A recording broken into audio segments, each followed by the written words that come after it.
भगवान श्री राम जी के भक्त हैं तो कमेंट में सच्ची श्रद्धा से जय श्री राम जरूर लिखे। दर्शकों, मैं भगवान श्री राम जी से प्रार्थना करता हूं कि हे प्रभु श्री राम, जो भी भक्त इस वीडियो को पूरा देखेगा और कमेंट में सच्ची श्रद्धा से जय श्री राम लिखेगा, उसके परिवार को सुख शांति और संपत्ति से भर देना और उसके ऊपर अपनी कृपा सदा बनाए रखना। तो चलिए प्रिय श्रोताओं, बिना विलंब किए आरंभ करते हैं आज की प्रेरणादायक कहानी। प्रिय दर्शकों, बहुत समय पहले की बात है। किसी गांव में दो परिवार रहते थे। दोनों परिवार आपस में घुल मिलकर रहते थे। उनके जीवन में खुशियां ही खुशियां थीं।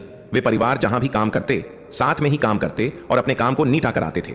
दोनों परिवारों के एक एक बेटी थी, जिससे वे लोग बहुत ज्यादा खुश थे। लेकिन उनके जीवन में अभी एक बेटे की कमी थी। फिर भी वे अपनी बेटियों को पाकर बहुत ज्यादा खुशी महसूस कर रहे थे। धीरे धीरे उनके जीवन में बेटे का भी आगमन हुआ। सिर्फ बेटी थी, लेकिन वह धीरे धीरे बड़ी हो रही थी। इसीलिए दोनों परिवारों ने सोचा कि हम इन दोनों की शादी आपस में कर देते हैं और दोनों की शादी एक ही घर में करने का फैसला किया। लेकिन उसी परिवार में एक बुजुर्ग व्यक्ति भी थे। उस बुजुर्ग व्यक्ति ने कहा, नहीं बेटा, मेरी बात मानो। तुम दोनों में परिवारों से हो, लेकिन फिर भी एक साथ रह रहे हो। लेकिन मेरी बात समझो, अगर दोनों बेटियों की शादी एक ही घर में करोगे तो दोनों में आपस में तकरार होगी, झगड़े होंगे। इसलिए दोनों को अलग अलग घरों में शादी करने की जरूरत है। पिता की बात मानकर उन दोनों परिवारों ने सोचा कि पिताजी सही कह रहे हैं। उन्होंने हमसे ज्यादा दुनिया देखी है और वे हमसे ज्यादा जानते हैं। इसलिए दोनों परिवारों ने बेटियों की शादी अलग अलग घरों में करने का फैसला किया। कुछ महीनों बाद उनकी शादी तय हो गई और शादी का दिन भी आ गया। दोनों लड़कियां खूबसूरत थीं, लेकिन जो सबसे बड़ी लड़की थी वह थोड़ी सांवली थी। उसका रंग गहरा था, लेकिन उसका रहन सहन बहुत अच्छा था। जबकि छोटी लड़की गोरी थी, लेकिन वह ज्यादा काम नहीं करती थी, फिर भी वह कुछ काम कर लेती थी।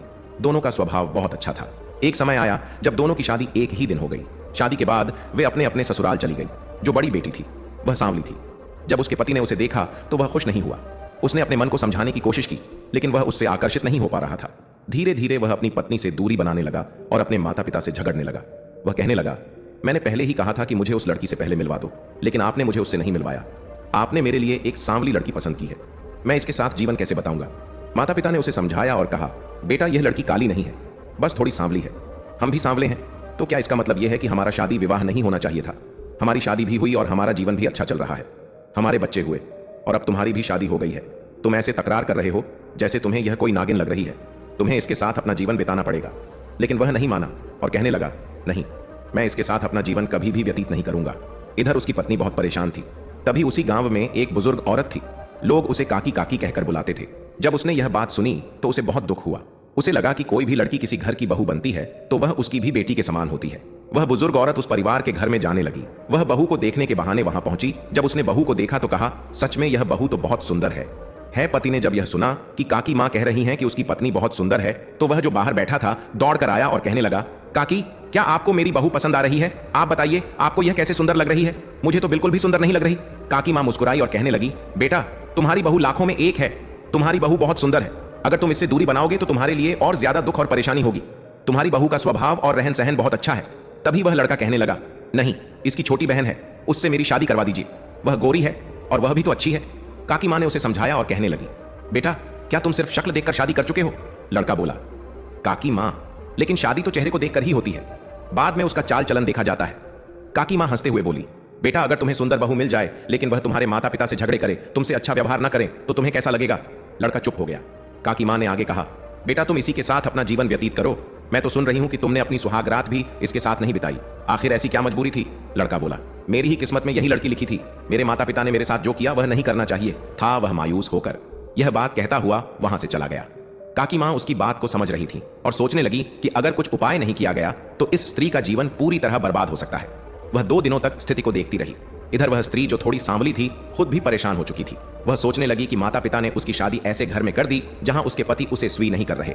वह खुद से सवाल करने लगी कि अगर उसके पति के माता पिता भी सांवले हैं, उनकी बहन भी सांवली है, तो क्या अगर उनकी बहन की शादी कहीं और होगी और वहां के रिश्तेदार उसके साथ ऐसा व्यवहार करेंगे तो उन्हें कैसा लगेगा? वह स्त्री बस यही सोच रही थी। लेकिन उसके सास ससुर बहुत अच्छे थे। वे उसे दिल से स्वीकारते थे और उसे सांत्वना देते हुए बोले, बेटी, चिंता करने की जरूरत नहीं है। स्त्री तो अपने पति को अपने प्रेम और व्यवहार से काबू में कर लेती है। तुम भी ऐसा कर सकती हो, बस धैर्य रखो। लेकिन वह अपने पति को कैसे काबू में करती? जब भी उसका पति भोजन मांगता वह उसे प्रेम पूर्वक खाना परोस, लेकिन वह गुस्से में आकर खाना फेंक देता और खाता ही नहीं था। उसने यह ठान लिया था कि वह अपनी पत्नी से दूरी बनाए रखेगा। बार बार वह यही कहता, मैं तुम्हें दोष नहीं दे रहा, मैं अपने माता पिता को दोष दे रहा हूं। मैं तुम्हारे साथ जीवन नहीं बिता सकता। तुम यहां से चली जाओ और दूसरी शादी कर लो। स्त्री बहुत परेशान थी। वह सोचने लगी, अब मैं दूसरी शादी कैसे कर सकती हूं? मेरे माता पिता मेहनत मजदूरी करके जैसे तैसे मेरा विवाह कर पाए हैं अगर मैं अपने घर वापस चली गई तो समाज मुझे नीची नजर से देखेगा। इधर बूढ़ काकी माँ बहुत समझदार थी। एक अब घर बाहर तो वह उसके सास ससुर के पास और बोली, मैं एक उपाय लेकर आई हूं जिससे तुम्हारा बेटा अपनी पत्नी को स्वीकार कर लेगा। सास ससुर ने कहा, काकी कृपया बताइए कि हमारा बेटा कैसे हमारी बहू को अपनाए। काकी माँ बोली, मेरे पास एक तरीका है, लेकिन मुझे बहू के पास ले चलो। सास ससुर उसे बहू के कमरे में ले गए। वहां बहू अपने बिस्तर पर बैठी रो रही थी। काकी माँ ने उसे प्यार से पुचकाते हुए कहा, बेटी तुम क्यों रो रही हो? आखिर तुम्हारे जीवन में कौन सा दुख है? तुम्हारे सास ससुर तुम्हारा बहुत समर्थन कर रहे हैं, फिर भी तुम इतनी दुखी क्यों हो? स्त्री बोली, काकी यदि माता पिता होने के बावजूद अगर एक पति अपनी पत्नी को स्वीकार नहीं करता तो पत्नी का जीवन अधूरा रह जाता है। तब काकी माँ ने मुस्कुराते हुए कहा, मैं तुम्हारे लिए कुछ ऐसे तरीके लेकर आई हूं जिन्हें अपनाकर तुम अपने पति को अपनी ओर आकर्षित कर सकती हो। फिर काकी माँ सास ससुर से बोली, आप लोग थोड़ी देर के लिए बाहर चले जाएं। सास ससुर बाहर चले गए। तब काकी माँ ने बहू से कहा, बेटी आज मैं तुम्हें 4 ऐसे गुणों के बारे में बताने जा रही हूं जो हर स्त्री में होने चाहिए। अगर किसी स्त्री में यह 4 गुण होते हैं तो वह अपने पति को कभी भी अपने वश में कर सकती है और उसका पति कभी भी उसे छोड़कर कहीं और नहीं जाएगा। फिर वह बहू से पूछने लगी, क्या तुम अपने पति के साथ कपड़े खोलकर सोती हो? तो बहू चौंक गई और बोली, दादी जी आप कैसी बातें कर रही हैं? मैं अपने पति के साथ कपड़े खोलकर कैसे सो सकती हूँ? काकी माँ हंसते हुए बोली, बेटी मेरी बात का गलत अर्थ मत निकालो। पति पत्नी का रिश्ता बहुत पवित्र होता है। वे एक दूसरे के सबसे करीब होते हैं, इसलिए पति के साथ बेझिझक सोना चाहिए। इसका यह मतलब नहीं कि तुम पूरे कपड़े उतार दो, लेकिन कुछ हल्के फुल्के कपड़े पहन सकती हो जिससे तुम्हारा पति तुम्हारी खूबसूरती को देख सके। इससे वह तुम्हारी ओर आकर्षित होगा और धीरे धीरे तुमसे प्रेम करने लगेगा। बहू बोली, नहीं मैं तो बिल्कुल भी ऐसा नहीं करती। तब बूढ़ी काकी माँ ने कहा, आज से ऐसा करने की कोशिश करो। हमेशा श्रृंगार करके अपने पति के पास सोने जाओ, देखना कुछ ही दिनों में वह खुद तुम्हारे पास आने लगेगा। इतना कहकर बूढ़ी काकी माँ कमरे से चली गई। जाते जाते बहू ने आवाज लगाई, काकी माँ आप तो मुझे 4 गुण बताने वाली थी, लेकिन आपने वे नहीं बताए। काकी माँ हंसकर बोली, माँ आगी।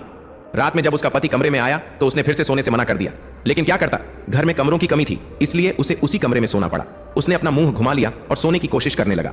इधर पत्नी श्रृंगार करके हल्के कपड़े पहनकर लेटी थी। जब रात में पति की नींद खुली तो उसने पत्नी की ओर देखा। उसकी पत्नी बहुत सुंदर लग रही थी।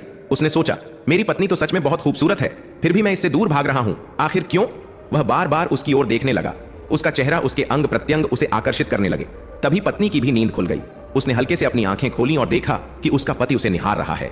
यह देखकर उसके चेहरे पर हल्की मुस्कान आ गई। वह अपनी आंखें बंद कर सोने का नाटक करने लगी ताकि उसका पति उसे देखता रहे। वह पति को और आकर्षित करने के लिए हल्का सा अपनी करवट बदली, जिससे उसका सौंदर्य और उभर कर आया। पति के मन में प्रेम उमड़ने लगा। उसने सोचा, मैं इतने दिनों से इसे नकार रहा था, लेकिन यह तो सच में बेहद सुंदर है।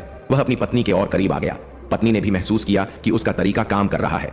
वह अब अपने पति को पूरी तरह अपने प्यार में बांधने के लिए तैयार थी। धीरे धीरे वह पति अपनी पत्नी की तरफ देखता है। तभी अचानक एक घड़ी की आवाज आती है, क्योंकि घड़ी में अलार्म लगाया गया था। पति उस समय उठकर काम पर जाने के लिए तैयार होता था और अलार्म के पास चला जाता है। जैसे ही वह अलार्म के पास जाता है, वह घंटी को बंद कर देता है। घंटी बंद करने के बाद वह वहीं पर दोबारा सो जाता है। थोड़ी देर बाद पत्नी की नींद खुलती है और वह अपने पति को जगाने का प्रयास करती है। वह कहती है, क्या आप काम पर नहीं जाएंगे? लेकिन पति गुस्से में कहता है, मैं जाऊंगा या नहीं जाऊंगा, तुम्हें इससे क्या मतलब? पत्नी समझ चुकी थी कि धीरे धीरे वह उसके प्रति आकर्षित हो रहा है। अगले दिन सुबह जब काकी माँ आई तो उन्होंने पूछा, बेटी क्या यह तरकीब काम कर रही है?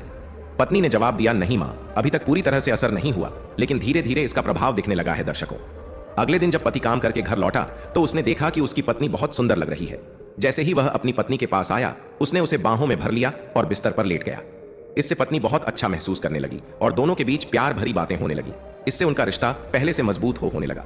धीरे धीरे समय बीतता गया और एक दिन पत्नी गर्भवती हो गई। जब वह गर्भवती हुई तो उसने बूढ़ी काकी माँ को बुलाकर पूरी बात बताई।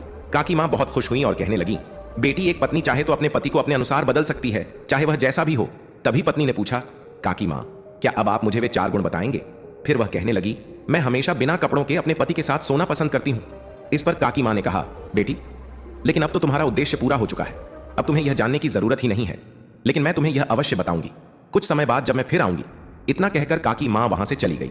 धीरे धीरे उनके रिश्ते और गहरे होते गए। अब पति अपनी पत्नी से बहुत प्रेम करने लगा।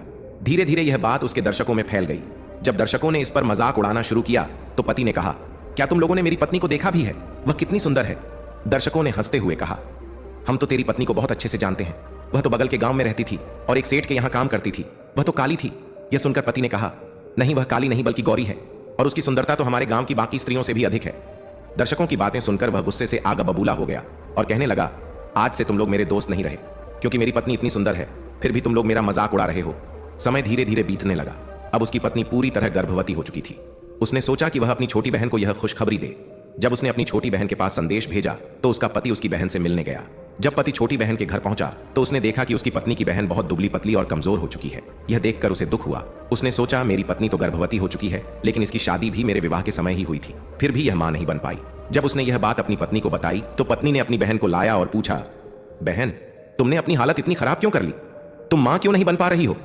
तभी उसकी बहन रोते हुए कहने लगी, दीदी मैं क्या बताऊं, मैं सुंदर हूं, फिर भी मेरे पति मुझसे प्रेम नहीं करते। वे गैर स्त्रियों के साथ संबंध बनाते हैं और हमें गालियां देते हैं। मेरा मानसिक संतुलन भी बिगड़ चुका है। हमारे जीवन में संतान की प्राप्ति नहीं हुई। जब मैं उनसे कहती हूं कि हमें भी तान चाहिए तो वे गुस्से में कहते हैं, तू तो हमेशा संतान संतान की रट लगाए रहती है। संतान लेकर क्या करेगी? संतान से लोग पागल हो जाते हैं। वे हमें तरह तरह के ताने देते हैं और मेरे साथ झगड़ा करते हैं। बहन की यह स्थिति देखकर बड़ी बहन बहुत दुखी हो गई। तभी बड़ी बहन ने अपनी छोटी बहन से पूछा, क्या तुम रात को अपने पति के साथ बिना कपड़ों के सोती हो?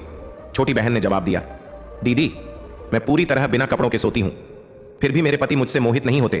वे कहते हैं कि तेरे से ज्यादा सुंदर स्त्रियां तो पहले से ही मेरे पास हैं और वे लाइन में खड़ी हैं। यही सुन सुनकर मैं बहुत दुखी हो जाती हूं। वे मुझे ताने मारते हैं कि तुमसे शादी करके मेरी जिंदगी बर्बाद हो गई। यह सब सुनकर बड़ी बहन को बहुत दुख हुआ कि उसकी बहन की जिंदगी उससे भी ज्यादा बर्बाद हो चुकी है। बड़ी बहन का पति जो उसकी छोटी बहन का जीजा था, यह सब सुनकर कहने लगा, तुम चिंता मत करो, हमारे गांव में एक बूढ़ी काकी मां रहती हैं। वे बहुत बुद्धिमान हैं और कोई ना कोई उपाय जरूर बताएंगे। मैं उन्हें अभी बुलाकर लाता हूं। इसके बाद वे बूढ़ी काकी मां के पास गया और उन्हें अपने घर लेकर आया। उसने काकी मां से कहा, यह मेरी साली है, इसकी समस्या बहुत गंभीर है। इसका पति इसे प्रेम नहीं करता, इसके जीवन में संतान की प्राण नहीं हुई है और इसका पति गैर स्त्रियों के साथ संबंध बनाता है। बूढ़ी काकी मां ने यह सब सुनकर कहा, अगर इसका पति गैर स्त्रियों के साथ संबंध बना रहा है और इसका मानसिक संतुलन भी बिगड़ चुका है तो यह मां कैसे बन सकती है? इसके हालात भी बहुत खराब हो चुके थे। लेकिन बेटी, मैं तुम्हें कुछ बातें बताने जा रही हूं। यदि तुम इन बातों को ध्यान से सुनोगे तो हो सकता है कि तुम्हारा भी पति तुम्हारी मुट्ठी में आ जाए। इसके बाद वह स्त्री एक बाबा के पास जाती है, जहां वह अपने पति को भी लेकर जाती है। जब वह अपने पति को बाबा के पास ले जाती है तो उसका पति भड़क जाता है और गुस्से में कहता है, मुझे क्या हुआ है जो तू मुझे बाबा के पास लेकर आई है? इस पर उसकी पत्नी कहती है, आप गैर स्त्रियों को देखकर खुद को रोक नहीं पाते और उन्हीं के साथ संबंध बनाते हैं, इसी वजह से मैं आपको यहां लेकर आई हूं। यह सुनकर पति आग बबूला हो जाता है और वहीं पर पत्नी को मारने लगता है। जब बाबा यह सब देखते हैं तो वे नाराज हो जाते हैं और गुस्से में कहते हैं, हे पुरुष, तुम यह क्या कर रहे हो? तुम तो एक चरित्रहीन व्यक्ति हो। जो पुरुष अपनी पत्नी पर हाथ उठाता है वह पुरुष नहीं बल्कि राक्षस होता है। क्या तुम राक्षस हो? बाबा की यह बात सुनकर पति और भी क्रोधित हो जाता है और कहता है, हे बाबा, तुम मेरी बातों में दखल मत दो। इतना कहकर वह अपनी पत्नी को लेकर स्त्री को पसंद नहीं करते और कहते हैं, इतना समय हो गया शादी को, लेकिन यह अब तक मां नहीं बनी। हो सकता है कि यह मां बनने में असमर्थ हो। हमें अपने बेटे की दूसरी शादी करानी पड़ेगी। लेकिन वे अपने बेटे की करतूतों से अनजान थे। तभी उस स्त्री ने उनके बेटे की सच्चाई उनके सामने रख दी। यह जानकर माता पिता हैरान रह गए और अपने बेटे को डांटते हुए बोले, बेटे, तुम यह क्या कर रहे हो? तुम्हारी पत्नी होते हुए भी तुम यह सब कर रहे हो। यह बिल्कुल गलत है। लेकिन वह अपने माता पिता की बातों को भी अनसुना कर देता है। जब पति अपनी गलतियों को मानने को तैयार नहीं होता तो उसकी पत्नी दोबारा बूढ़ी काकी मां के पास जाती है और कहती है, मैं इसे बाबा के पास भी ले गई थी। बाबा ने इसे डांटा भी, लेकिन फिर भी यह नहीं सुधर रहा। यह सुनकर काकी मां कहती हैं, बेटी मेरी बात ध्यान से सुनो। फिर वे दोनों बहनों को पास बुलाकर कहती हैं, जो औरत रात में अपने पति के साथ सोते समय अपने कपड़े हटा देती है उसमें 4 विशेष गुण होते हैं। यदि तुम दोनों में यह गुण होंगे तो तुम आदर्श स्त्रियां कहलाओगे। काकी मां ने पहला गुण बताया, ऐसी स्त्री का पति कभी भी बिगड़ता नहीं है। उसका पति हमेशा उसके वश में रहता है। जब स्त्रियां बिना कपड़ों के सोती हैं तो उनका पति उनके प्रति आकर्षित होता है और बार बार संबंध बनाने का प्रयास करता है। इसी वजह से उसका मानसिक संतुलन ठीक रहता है और वह किसी गैर स्त्री की ओर आकर्षित नहीं होता। इसके बाद बूढ़ी मां ने दूसरा गुण बताया, जो स्त्रियां अपने पति के साथ कपड़े हटाकर सोती हैं वे जल्दी संतान प्राप्ति करती हैं, क्योंकि उनका पति उनके साथ बार बार संबंध बनाता है जिससे वे जल्द मां बन जाती हैं। फिर उन्होंने तीसरा गुण बताया, ऐसी स्त्रियों का रिश्ता लंबा चलता है। आजकल पति पत्नी के बीच छोटी छोटी बातों पर झगड़े होते रहते हैं जिससे रिश्ते टूटने लगते हैं, लेकिन जो स्त्रियां ऐसा करती हैं उनके रिश्ते में कभी दरार नहीं आती, उनका रिश्ता मजबूत और लंबा चलता है। बूढ़ी काकी मां ने चौथा गुण बताते हुए कहा, ऐसी स्त्रियों का मानसिक संतुलन कभी नहीं बिगड़ता, क्योंकि आजकल स्त्रियों पर बहुत सारी जिम्मेदारियां होती हैं, बच्चों की देखभाल, सास ससुर की सेवा, घर का काम आदि। इससे वे थक जाती हैं और तनाव में आ जाती हैं। लेकिन जब वे अपने पति के साथ ऐसा व्यवहार करती हैं तो उनका मानसिक संतुलन बना रहता है और वे अपने जीवन में अधिक खुश रहती हैं। काकी मां ने आगे कहा, बेटी, यह 4 गुण तुम्हारी बड़ी बहन में पहले ही आ चुके हैं। इसी वजह से उसने अपने पति को अपने वश में कर लिया है, लेकिन इसका पति पहले से ही चरित्रहीन नहीं था। अब तुम बताओ, क्या तुम भी इन गुणों को अपनाना चाहती हो? तभी छोटी बहन कहती है, हे काकी मां, जब मेरा पति मेरे साथ सोता है और मैं कपड़े हटाकर सोती हूं तो वह मुझ पर गुस्सा करता है, मुझे गालियां देता है और मारने लगता है। वह कहता है, तू यह क्या कर रही है? तू चरित्रहीन औरत है, तू अपने शरीर को दिखाना चाहती है। अब आप ही बताइए कि ऐसे में मैं कैसे ऐसा कर सकती हूं? यह सुनकर बूढ़ी काकी मां आश्चर्य में पड़ गई और बोली, तुम मेरे साथ एक बाबा के पास चलो, वे बाबा तुम्हें इसका उपाय बताएंगे। आखिर तुम्हारे साथ यह घटना क्यों हो रही है? तुम भी वही सब कर रही हो जो तुम्हारी बहन ने किया था, फिर भी तुम्हारा पति तुम्हारे वश में क्यों नहीं आ रहा? जरूर कोई विशेष कारण होगा। इसके बाद काकी मां उसे बाबा के पास लेकर चली जाती है। बाबा उस समय मठ में विश्राम कर रहे थे। जब वे विश्राम से बाहर आते हैं तो बूढ़ी काकी मां उनके सामने जाकर कहती हैं, हे बाबा, आज एक स्त्री का जीवन बर्बाद हो रहा है, कृपया इस स्त्री का जीवन बचा लीजिए। यदि आप इसकी सहायता करेंगे तो इसका जीवन संवर जाएगा और इसके जीवन में खुशहाली आ जाएगी। बाबा ने कहा, हे बुढ़िया, आखिर यह स्त्री किस प्रकार बर्बाद हो रही है, मुझे विस्तार से बताओ। तभी बूढ़ी काकी मां कहने लगी, बाबा, यह दोनों सगी बहनें हैं। यह बड़ी बहन है और यह छोटी बहन, इसकी भी शादी हुई थी, लेकिन इसका पति इसके साथ ना तो बैठता था, ना ही सोता था और ना ही कोई बात करता था। फिर मैंने कुछ तरकीबें अपनाई जिनके कारण अब इसका पति इसे प्रेम करने लगा है। वही तरकीबें मैं इसकी छोटी बहन पर भी आजमाने की कोशिश कर रही हूं, लेकिन इसके साथ वे तरकीबें काम नहीं कर रही हैं। बाबा यह सुनकर बोले, हे बुढ़िया, वे कौन सी तरकीबें हैं जो तुम अपना रही हो बुढ़िया? काकी ने सारी बातें विस्तार से बाबा को बता दी। तब बाबा ने कहा, बात तो सही है, पति को सुधारने में पत्नी की बहुत बड़ी भूमिका होती है। यदि पति बिगड़ा हुआ भी हो तो उसे संभालने की सबसे अधिक क्षमता पत्नी में ही होती है। अगर पति पत्नी की बात मानता है तो वह उसकी मुट्ठी में आ जाता है, लेकिन यदि कोई पत्नी लाख कोशिशों के बाद भी अपने पति को सही रास्ते पर नहीं ला पा रही है तो इसमें स्त्री की नहीं बल्कि पति की ही कमी होती है। फिर बाबा ने गंभीर स्वर में कहा, यदि वह चरित्रहीन ना होता तो अपनी पत्नी को देखकर मोहित हो जाता। जब पति अपनी पत्नी से प्रेम करता है और उसके साथ शारीरिक संबंध बनाता है तो उसका मानसिक संतुलन ठीक रहता है। वह ना तो अपनी पत्नी को गाली देता है और ना ही उसे मारता पीटता। साथ ही उसे संतान की प्राप्ति भी होती और धीरे धीरे वह गैर स्त्रियों के साथ संबंध बनाना छोड़ देता। लेकिन यदि वह ऐसा नहीं कर रहा तो इसका मतलब है कि यह आदत उसमें बचपन से ही है। बाबा आगे बोले, वह अपनी पत्नी से नफरत इसलिए नहीं कर रहा कि उसकी पत्नी सुंदर नहीं है, बल्कि उसे भी यह पता है कि उसकी पत्नी अत्यधिक सुंदर है, लेकिन वह किसी दूसरी स्त्री के मोह में फंस चुका है और अपनी पत्नी को भूल गया है। वह यह सोच रहा है कि जब तक मैं इस चरित्रहीन स्त्री के साथ रहूंगा तब तक मेरी जिंदगी में कोई तकलीफ नहीं आएगी। परंतु अगर वह अपनी पत्नी के साथ सच्चे संबंध में होता तो वह उस गैर स्त्री से कहीं अधिक सुखी रहता। इसके बाद बाबा ने उस स्त्री को सांत्वना देते हुए कहा, बेटी, इसमें मैं प्रत्यक्ष रूप से कुछ नहीं कर सकता, लेकिन मैं तुम्हें कुछ महत्वपूर्ण बातें बताने जा रहा हूं जिन्हें तुम्हें अपने जीवन में अपनाना चाहिए। बाबा ने आगे कहा, बेटी, तुम अपने पति से प्रेम पूर्वक बात करती हो, उसे भोजन देती हो, उसकी हर जरूरत का ध्यान रखती हो, फिर भी वह तुमसे झगड़ रहता है। ऐसे में तुम्हें धैर्य से काम लेना चाहिए। यदि तुम यह सब बर्दाश्त नहीं कर पाती हो और अपने मायके चली जाती हो तो तुम्हारा जीवन सुखमय नहीं रहेगा। तुम्हारे जीवन में संतान की भी कमी है। अगर तुम्हारे पास संतान होती तो तुम अपने बच्चे को पालकर अपने जीवन को सही दिशा में ले जा सकती थी। लेकिन बेटी, याद रखना, भगवान के घर में देर होती है, अंधेर नहीं। भगवान एक दिन तुम्हारे पति को तुम्हारे पास अवश्य भेज देंगे। जो स्त्री तुम्हारे पति को बहका रही है उसका भला कभी नहीं होगा, क्योंकि तुम एक बहुत अच्छी स्त्री हो और तुमने अपने दिल से बहुत दुख झेला है। मैं तुम्हारे बारे में सब कुछ समझ चुका हूं। तुम्हारे अंदर कोई कमी नहीं है। यह सत्य है कि यदि कोई स्त्री चाहे तो वह अपने पति को अपने वश में कर सकती है, लेकिन यह भी सत्य है कि इस संसार में ऐसे पुरुष भी हैं जो चरित्रहीन होते हैं। उनकी पत्नी चाहे उन्हें कितनी भी रोकने की कोशिश करें, वे अपनी आदतों से बाज नहीं आते। वे गैर स्त्रियों के साथ संबंध बनाते हैं, अपनी पत्नी को गाली देते हैं, मारते पीटते हैं और अपने माता पिता से भी झगड़ते रहते हैं। ऐसे पुरुषों का जीवन अंततः बर्बाद हो जाता है और उन्हें कोई भी बचा नहीं सकता। बेटी, अब तुम्हारे पति का चरित्र पूरी तरह बिगड़ चुका है, लेकिन फिर भी तुम अपने पति के साथ संबंध सुधारने की कोशिश करो। अगर वह तुम्हारे साथ संबंध बनाता है तो धीरे धीरे तुम्हें संतान की प्राप्ति हो जाएगी। लेकिन यदि वह फिर भी नहीं तो वह तुम्हें नुकसान पहुंचा सकता है और तुम्हारा मानसिक संतुलन भी खराब हो सकता है। वह बार बार तुमसे कहेगा कि यदि तुम मायके चली जाती तो उसका जीवन खराब हो जाता। लेकिन एक दिन ऐसा आएगा जब तुम्हारे जीवन में भी खुशियां लौटें और तुम्हें संतान की प्राप्ति होगी। और वे बाबा उसे कुछ जड़ी बूटी देते हैं। जड़ी बूटी देने के बाद कहते हैं, बेटी, इसे ले जाकर अपने पति को दूध में मिलाकर खिला देना, जिससे तुम्हारा पति अगर दिन में बार बार गैर स्त्रियों के पास जाता है तो जाना धीरे धीरे कम कर देगा। तरह तरह की बातें बताने के बाद उन्होंने कहा, बेटी, सारे लोगों पर विश्वास कम कर देना, लेकिन भगवान पर विश्वास कम मत करना, क्योंकि भगवान ऐसा न्याय करते हैं जिसमें कोई गड़बड़ी नहीं होती। दिलासा देने के बाद वे वहां से चले जाते हैं। बड़ी बहन बहुत ज्यादा दुखी थी, क्योंकि वह अपनी बहन को दुखी नहीं देखना चाहती थी। उसे लगा कि हमारी शादी साथ में हुई थी, हमारे जीवन में संतान की प्राप्ति हो गई, लेकिन मेरी बहन में वही गुण होने के बावजूद उसका पति उससे मोहित नहीं होता। फिर वे धीरे धीरे अपने घर चले जाते हैं। शाम के समय पत्नी अपने पति को दूध में जड़ी बूटी मिलाकर देती है। पति वह दूध पी लेता है। उसका असर कुछ दिनों तक रहता है। वह धीरे धीरे अपनी पत्नी से शारीरिक संबंध बनाने लगता है और उसी से मोहित होने लगता है। अब वह अपनी पत्नी के साथ बैठता उठता है और गैर स्त्रियों के पास जाना भी छोड़ देता है। लेकिन कुछ महीनों के बाद वह फिर से गैर स्त्रियों के पास जाने लगता है। अब गैर स्त्रियां उसे और ज्यादा सुंदर लगने लगती हैं। जब पत्नी ने यह देखा तो वह दौड़ती हुई बाबा के पास पहुंची। बाबा ध्यान में थे। जब बाबा ध्यान से बाहर आए तो उन्होंने देखा कि स्त्री अकेले आई है, जबकि पिछली बार वह बूढ़ी काकी मां और अपनी बहन के साथ आई थी। बाबा ने पूछा, बेटी, क्या समस्या है? तुम अकेली क्यों आई हो? तभी वह पूरी बात बताती है। बाबा, उस जड़ी बूटी का असर केवल 1 महीने तक रहा और मैं मां भी बनने वाली हूं। यह खुशखबरी बहुत अच्छी लगी, लेकिन मेरे पति फिर से गैर स्त्रियों के पास जाने लगे हैं और उन्हीं के साथ समय बिता रहे हैं। आप ही बताइए, अब मैं क्या करूं? तभी बाबा कहने लगे, बेटी, मैं तुमसे पहले भी कह चुका हूं कि बहुत सारे पुरुष ऐसे होते हैं जो अपनी पत्नी के साथ ही अपना जीवन व्यतीत करना चाहते हैं, लेकिन कुछ पुरुष ऐसे होते हैं जो सभी पुरुषों को बदनाम करने पर तुले होते हैं। ऐसे पुरुष गैर स्त्रियों के साथ संबंध बनाते हैं, भले ही उनकी पत्नी घर में कितनी भी सुंदर क्यों ना हो, लेकिन जब तक वे गैर स्त्रियों के साथ संबंध नहीं बना लेते उन्हें चैन नहीं आता। तुम्हारा पति भी ऐसा ही बन चुका है बेटी। तुम भगवान पर भरोसा रखना। अगर तुम्हारे पति का चरित्र ऐसा है तो तुम क्या कर सकती हो? तुम्हें अपने पवित्रता और संस्कार बनाए रखने चाहिए और अपने नियमों का पालन करना चाहिए। तुम्हारा पति कहीं भी जाए, अगर वह तुम्हारी बात नहीं मानता तो इसे भगवान पर छोड़ दो। बाबा ने उसे दिलासा दिया और वह घर चली गई। उसने अपनी बड़ी बहन को सब कुछ बताया। बहन बहुत ज्यादा खुश हुई। कुछ समय बाद दोनों के जीवन में एक एक बेटे का जन्म हुआ। दोनों बहुत खुश थे। उनकी खुशी का ठिकाना नहीं था। सास ससुर भी बहुत ज्यादा खुश थे, लेकिन छोटी बहू के सास ससुर अब भी अपने बेटे का ही पक्ष लेते थे।